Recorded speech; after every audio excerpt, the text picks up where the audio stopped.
Hi everybody, this is Ian from EasyGenie. Today I'm going to walk you through how to find death records from churches in Scotland from before 1855 on Scotland's People. If this video helps, please take a moment to like it and follow me, and let's get started. This is Scotland's People. It's actually run by the Scottish government, so it's a fantastic source for Scottish records for your ancestors. When you come to this website, you will need to register, and also you will need to purchase credits. And I have a separate video which shows you how to buy the credits, but basically 80 credits costs approximately 25 US dollars, which you will use a credit card to pay for that. I have a separate video which shows how to do that. But once you have your registration, your credits, come to this page, search our records, and then you're going to click on Advanced People Search.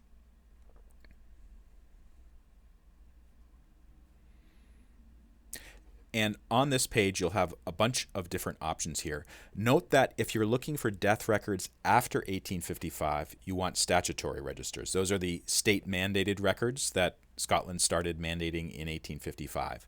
But for before then, you're going to want church registers.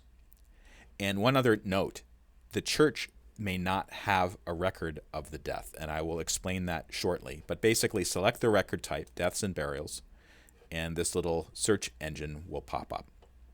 First thing to note, there are three choices here.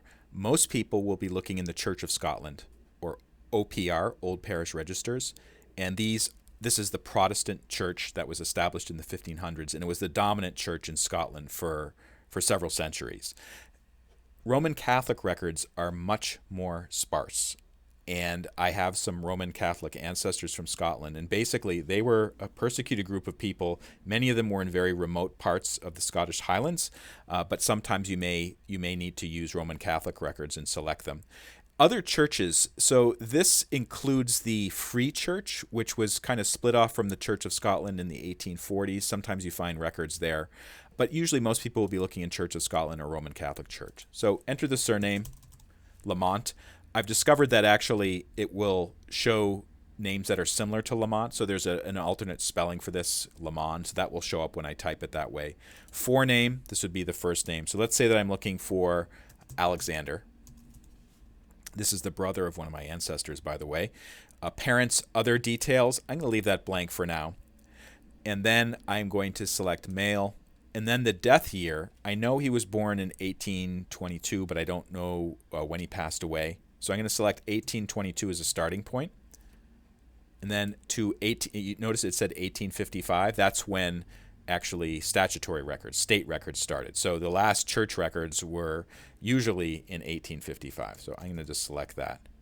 Now, county, city. If you know where they're from in Scotland, use this drop-down menu to select it. However, note that people in Scotland frequently did move around a lot. So even if they were born in, say, Aberdeen, they may have died somewhere else, like Glasgow or Edinburgh. So you'd have to select that as well. So maybe just leave that blank for now. And then the parish and the congregation. So a lot of people don't know this, but if you do know this, and let's say that we're looking in Aberdeen, and let's see if it comes up, and then you can select the particular church that they're from. So let's say Braemar. Okay, and click search. So, sorry there are no results for your search. This is pretty typical actually, and what I recommend doing, don't give up hope, just start to change the criteria. So I'm going to select all counties and cities, and let's see what happens. Because maybe Alexander moved. Okay, so this is encouraging. So there's 6 different records that I could look at. If I wanted to view the image, I'd have to use some of my credits up. So you can see I have 26 credits. So I'd click View Image. I'd lose 6 credits on that. But then I could view the image on the screen, or I could also download a copy of the image. So this actually is a statutory death record. The Catholic or the OPR records, they generally look much more rough. It's basically like a book that someone wrote the name of when the person passed away. And one other thing that I've discovered, particularly for Roman Catholic records, they're very, very incomplete.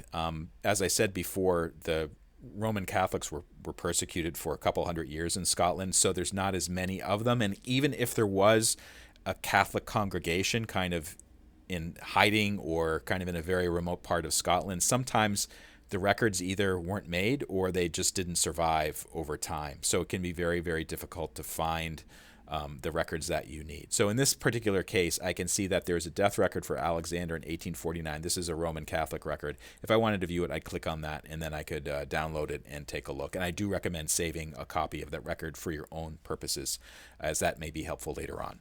My name is Ian Lamont. I am the founder of EasyGenie. We make high-quality charts for genealogy research, including unique designs you will not find anywhere else. We also have fillable PDFs that you can type into. And then if you go to our blog, you can see all kinds of posts related to people who love genealogy or tips for getting the most out of your research. It's available on easygenie.org. My name is Ian Lamont. Thank you for watching. If this video helped, please take a moment to like it and follow me, and I shall see you next time.